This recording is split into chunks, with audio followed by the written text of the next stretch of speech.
औज़ुबिल्लाहिमिनश्शैतानिर्रजीम बिस्मिल्लाहिर्रहमानिर्रहीम। मोअज़्ज़िज़ सामीन व नाज़रीन, अस्सलामु अलैकुम। मैं मियां अनवारुल्लाह कराम में हाज़िर खिदमत हूँ।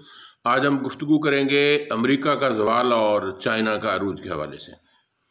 दुनिया भर में ये आलम मईशत के माहिरीन ये कहते हैं कि 2028 तक चाइना अमेरिका के मद्दे मुकाबल एक बड़ी आलमी मईशत का मालिक और मुतसर्रफ बन जाएगा।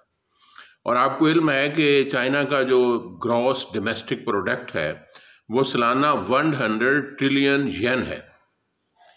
और फिर पाकिस्तान और चाइना के दोस्ताना तल्लुकात हैं, बरादराना तल्लुकात हैं। लोग कहते हैं कि समुंदर की गहराई से ज़्यादा तल्लुकात हैं और कहकशां की बुलंदी से भी ज़्यादा तल्लुकात हैं। यानी दोनों ममालिक एक दूसरे की बाहमी ज़रूरियात के हवाले से मुआवनत करती हैं और बिलखसूस दफाई शोबे में चीन और पाकिस्तान भरपूर अंदाज से एक दूसरे पर इत्मीनान करते हैं। और आपको अच्छी तरह याद है कि पहले चाइना ने और पाकिस्तान ने मिलकर JF-17 थंडर बनाया था, जिसकी धाक दुनिया भर में एयरफोर्स में बैठ गई और आज भी वो पाकिस्तान में भी बन रहा है और पाकिस्तान उसको दुनिया के दूसरे ममालिक को भी फ़रोख्त कर रहा है। और आपको याद होगा कि चाइना ने पाकिस्तान को जो बहरी जंगी कश्तियाँ हैं जिसका आगाज़ उन्होंने 2008 में किया था, उनका नाम है टाइप O54A/T। ये 4 कश्तियाँ जो चाइना 50 बना रहा है, जिसमें 4 पाकिस्तान को मिलेगी। और शंघाई के अंदर जो एक बहुत बड़ी एक्सरसाइज हुई थी उसमें पाकिस्तान को ये कश्ती भी ज़्यादा मुयस्सर आ गई है। और उसके बाद फिर अगली बात यह है कि चाइना ड्रोन टेक्नोलॉजी में भी नंबर 1 दुनिया के अंदर जा रहा है। चाइना ने जो ड्रोन्स बनाए हैं उनका यह है कि CH-4 है, जिसे हम व्यूई कहते हैं, यानी अनमैन्ड वो एरियल है, यानी बग़ैर आदमी की सवारी के पायलट के वो चलता है ड्रोन। उसका नाम मैंने आपको बता दिया, CH-4 है। इसमें जदीद टेक्नोलॉजी और इसका कमाल ये है कि इसकी लंबाई जो है वो 8.5 मीटर है और लंबाई 28 फुट है। और विंग जो इसके हैं, जिसे हम पर कहते हैं, 59 फुट है। और रफ्तार इसकी 435 किलोमीटर पर आर है। और ये इसकी उड़ान जो है, इसका जो फ़ज़ा में रह सकता है, ये 40 घंटे फ़ज़ा में रह सकता है। और ये वज़न उठाने की जो इसकी सलाहियत है वो 1300 किलो वज़न उठा सकता है, यानी जदीद टेक्नोलॉजी से मुसल्लह है। इसके अंदर असला ले जाने के लिए सलाहियत मौजूद है और दुनिया भर में इसकी तारीफ़ और तौसीफ़ की जा रही है। और फिर जब पाकिस्तान ने, और एक बात याद रखनी चाहिए कि चाइना दरामद बरामद में उनका जो ट्रेड डेफिसिट है वो 0 है, यानी 2000 अरब डॉलर की वो दरामदात करता है और 2000 अरब डॉलर ही की बरामदात करता है। और जो ही ये चीन और पाकिस्तान के दरमियान जब CPEC मुकम्मल होता है तो उसका नतीजा ये निकलेगा, अगर हम 1% भी हासिल करें, यानी वो अशिया जिनकी चाइना को ज़रूरत है मकामी सतह पर, अगर उनको यहाँ पाकिस्तान में बनाना शुरू कर दें, चाहे वो चीन ही की मदद से बनाना शुरू कर दें, तो पाकिस्तान की जो एक्सपोर्ट है मिनिमम 1% के इजाफे से $20 बिलियन की पाकिस्तान की एक्सपोर्ट में इजाफा हो सकता है। और एक बात ये भी याद रखनी चाहिए, CPEC के बारे में ये बात कही जाती है, ये दुनिया की ट्रेड में नंबर 1 जाएगा और फिर 30% इसका काम मुकम्मल हो गया। यानी अभी बाद ऐसे हिस्से हैं जहाँ से ट्रेड का आगाज़ हो सकता है। और फिर चाइना सदर जो है इस साल के अंदर वस्त के अंदर तशरीफ़ लाने वाले हैं और फिर एक बहुत बड़ी सेलिब्रेशन होगी। आपको याद होगा कि दुनिया भर में जब अमेरिकी सदर उड़ान भरता है तो उसके जहाज़ को जंगी तैयारे जो हैं उसको प्रोटोकॉल देते हैं।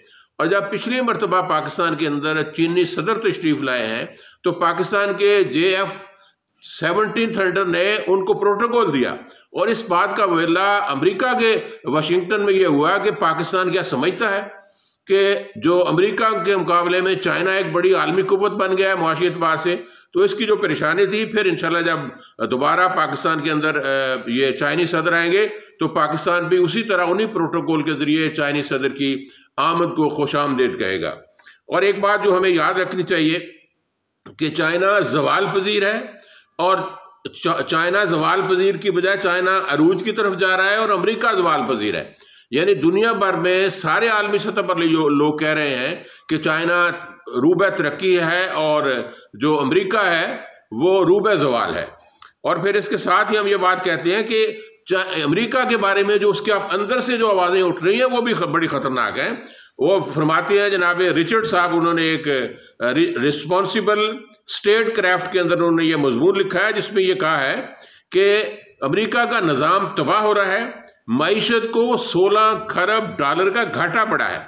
اور پھر اس کے ساتھ ہی انہوں نے کہا کہ اب ہم اپنے قائدین کا راستہ بھول گئے. یعنی امریکہ کے جو بانی تھی انہوں نے جو نقطہ نظر دیا تھا، بنیادی اصول طے کیے تھے، امریکہ اس سے انحراف کر رہا ہے. اس کے یہ رچرڈ نے یہ بات کہی، اور ساتھ یہ کہا ہے کہ نیو ڈومیسٹک وار، یعنی ملک کے اندر جو خانہ جنگی ہے، new domestic war on terrorism is coming.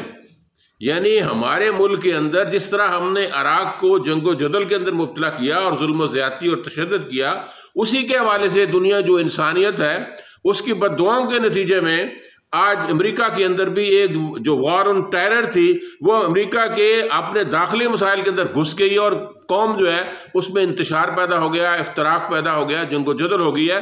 2 پولرز پر قوم امریکن قوم جمع ہو چکی ہے. دنیا میں ترقی کرنے کے لیے ضروری ہے کہ قوم کے اندر اتحاد ہو، اتفاق بنیادی اصولوں پر چلتے ہوئے آگے بڑھے.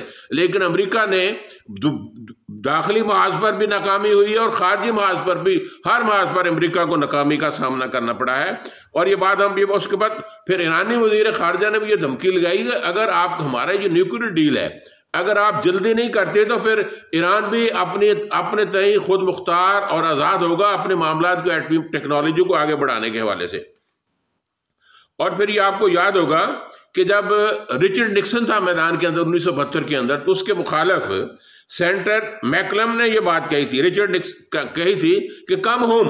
اس وقت ویتنام کی جنگ تھی، ویتنام کے نتیجے میں امریکہ کو شکست فاش ہو رہی تھی. اس نے اس کے مد مقابلے کہا کم ہوم ایٹ امریکہ، کہ امریکہ واپس آ جاؤ. امریکہ جو پنگا بازی دنیا بھر کے ممالک میں کر رہے ہیں اس کا نتیجہ یہ ہے کہ امریکہ اتنا بڑا وسائل ہونے کے باوجود اس کی معیشت کا خانہ خراب ہو رہا ہے، اپنے امریکی قوم کے اندر خانہ جنگی کا آغاز ہو رہا ہے. تو اس کے لیے یہ بات کہی جا سکتی ہے کہ اگر 1972 میں یہ حالات ہیں، اب بھی یہ حالات پیدا ہوئے ہیں کہ امریکہ کو اپنے داخلی معاملات میں زیادہ دلچسپی رکھنی چاہیے. اور جو جیو بائیڈن کی آمد سے جو ڈونلڈ ٹرمپ جو ان کی انتظامیہ تھی، جسے ہم ملٹری انتظامیہ کہتے ہیں، جس کا نام BLOB ہے، اس سے انحراف کرتے ہوئے اس نے دنیا بھر میں اپنے اقدامات کیے. لیکن جیو بائیڈن کا یہ لگتا ہے کہ جیو بائیڈن انہی کا ایک حصہ ہے، یعنی جو ملٹری اشرافیہ ہے امریکہ کے اندر اسی کا حصہ ہے. اس کے مطابق ہی وہ دنیا کے اندر کام کرے گا. لیکن لگتا ہے کہ یہ فضا ان کی زیادہ بہتر انداز سے ہو جائے گی. اور ہمارے پڑوس کے اندر جو بھارت کے اندر کسانوں کی ریلی ہے وہ بڑی خطرناک صورتحال اختیار کر رہی ہے. 5 مقامات پر انہوں نے جو دہلی کو آنے والے راستے ان پر قبضہ کر رکھا ہے. اور 1 فروری کو جس طرح پہلے 26 فروری کو وہاں ایک بہت بڑا دھماکہ کہہ لیں، لال قلعے پر جھنڈا سکھوں نے اپنا لہرا دیا تھا، پھر 1 فروری کو یہی حالات نظر آ رہے ہیں. مجھے لگتا ہے کہ اگر پاکستان کے اندر بھی کسانوں کو بنیادی سہولتیں فراہم نہ کی جائیں تو پاکستان کے اندر بھی یہ حالات خراب ہو سکتے ہیں. تو میں حکومت سے اور ہمارے جو مقتدر ادارے ہیں ان سے گزارش کرتا ہوں کہ ملک کے ہر طبقے کی رہنمائی کریں، ان کے لیے بہتر مواقع فراہم کریں تاکہ پاکستان بھی خوشحال ہو سکے، ترقی کے میدان میں دنیا کا ساتھ دے سکے. اور جس طرح چائنا پاکستان کی مدد اور تعاون کر رہا ہے، اسی طرح ہم دنیا بھر کے اور ممالک سے بھی اپنے بہتر خارجی محاذ پر اپنے بہتر تعلقات قائم کر کے دنیا کے اندر کامیابی کامرانی حاصل کر سکتے ہیں. وآخر دعوانا والحمدللہ رب العالمین.